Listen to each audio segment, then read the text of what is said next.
What's up, guys? MxBvibes back here with another video. You're reading the title, you already know. I wanted to give you basically my top reasons why I just love solo travel.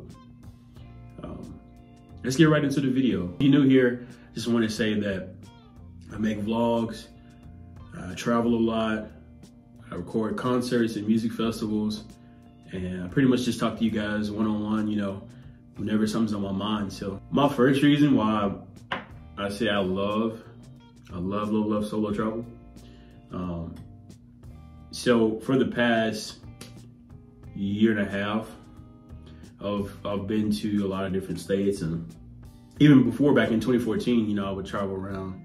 I say from 2014 to now, I've been kind of slowly traveling around, being more rampant in the last year and a half. So my number one reason is, I would say, the freedom to do as you please. I think that's a huge one. What I mean by that is being able to do what you want. So I've traveled with a lot of people, a lot of family. I've traveled with friends. I've traveled with coworkers. And there's only a handful of, maybe one, maybe two, if that, of people that I've traveled with that I just genuinely like going with. Just because I'm one of those people, like when I travel, I'll find maybe one thing I want to do before, but mostly I'm just a spontaneous guy. You guys probably know that by now, but I kind of be in the moment. So when I get there and feel the atmosphere and all that, I'm kind of like, well, maybe we can do this or maybe we can do that. I'm not one of those people that plan out every single step. Like, I feel like that takes the fun out of it because you never know what can happen and what you might do or not do. So I kind of just leave it open.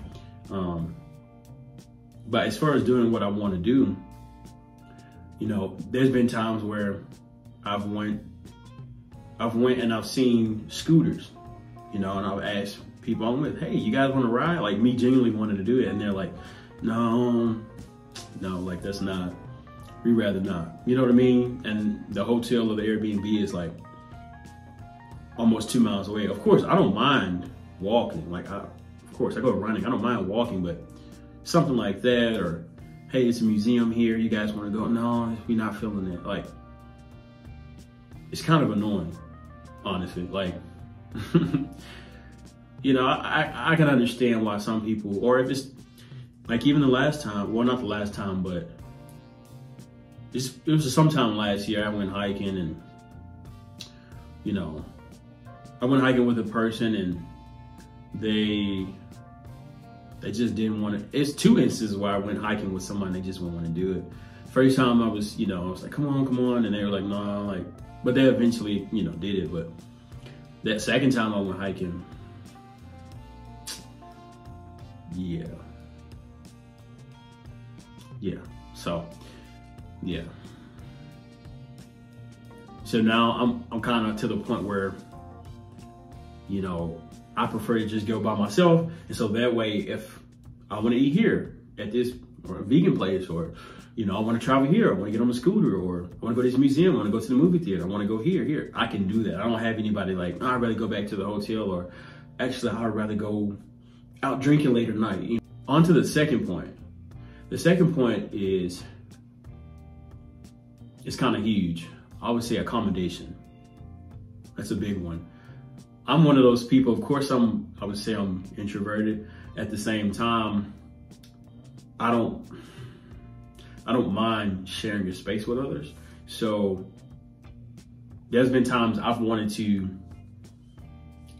get hostels, because I know a lot of people, especially my family, they would rather stay at like a resort or 4 or 5 star hotel. There's nothing wrong with that. That's cool.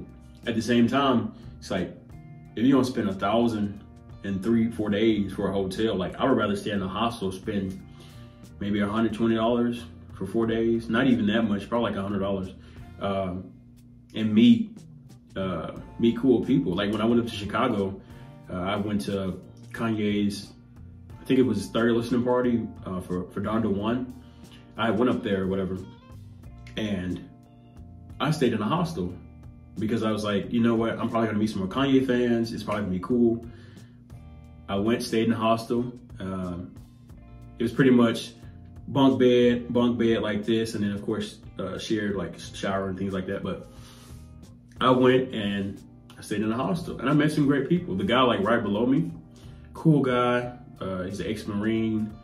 And that next day, like after the concert, he's like, hey man, what are you doing tonight? I'm like, well, nothing. You know, I really just came for the concert. I'm leaving tomorrow. He's like, I got free tickets to MLB game, which is like I want to say the Red Sox versus like the Cubs or whatever, against Chicago.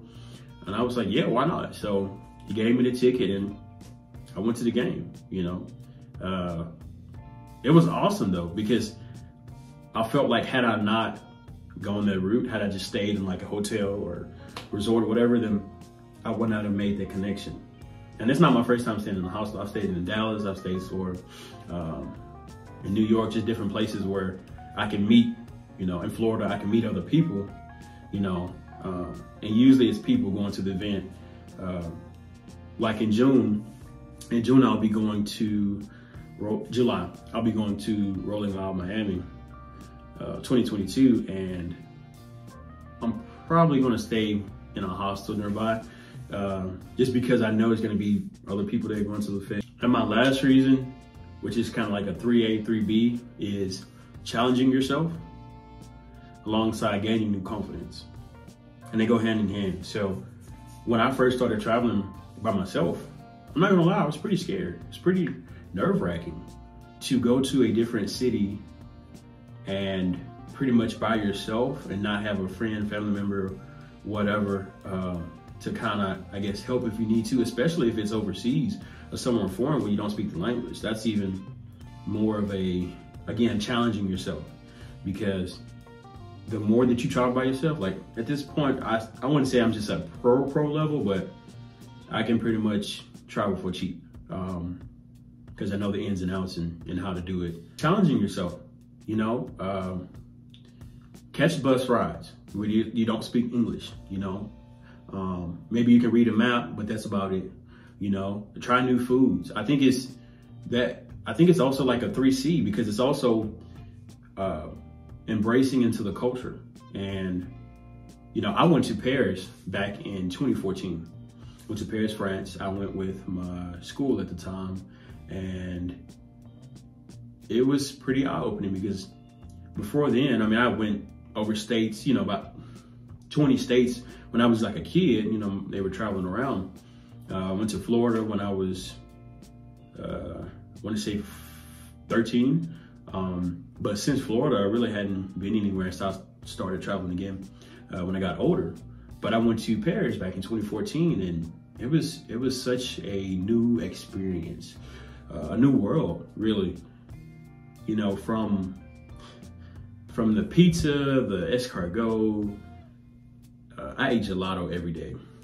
I ate gelato every single day. We were there. We were there for, I think, 10 days. Gelato was just like, I had never tasted anything close to it. So like every day I'm like, all right, give me double scoops. I probably gained about 16 pounds, but who's counting? It was like a once in a lifetime experience. Like we went to museums. I saw the Mona Lisa. I saw the Mona Lisa for the first time, and that was pretty cool, behind like kind of like a bulletproof glass. And anyway, just going different places, the Palace of Versailles, and I was just able to embrace myself in the culture. And it was just a fun experience, man. You know, even though I did have, again, classmates with me, it still was fun, because like on the last couple of days, they told us that we could go and explore the city as long as we brought a friend. Like we had to have, I think they said 3 other people with us, 3 other classmates, but it was only me and my homie, and we pretty much kind of got separated at one point and kind of like started traveling on our own. And by the 6th day, I pretty much knew how to get, you know, anywhere in the subway. But anyway, those are my reasons. I would just say, just do it, honestly.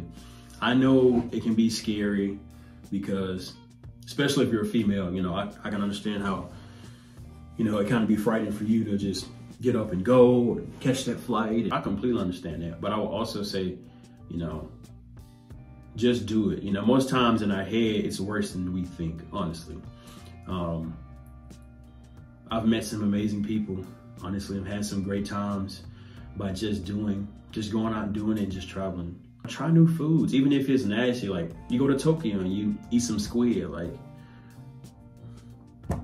I'm just saying, that might not be your first choice, but just try it. Those are my reasons, and I just want to share that with you guys. If you guys stuck around to the end of the video, I really appreciate you for really just hearing what I have to say. And you guys comment below if you've traveled since the pandemic, and you tell me where, or, you know, have you done some solo travel before? And if so, where have you gone? I would love to really hear and, you know, get to see where you guys have been. I appreciate you guys again. MxBvibes signing out. I'll see you in the next one.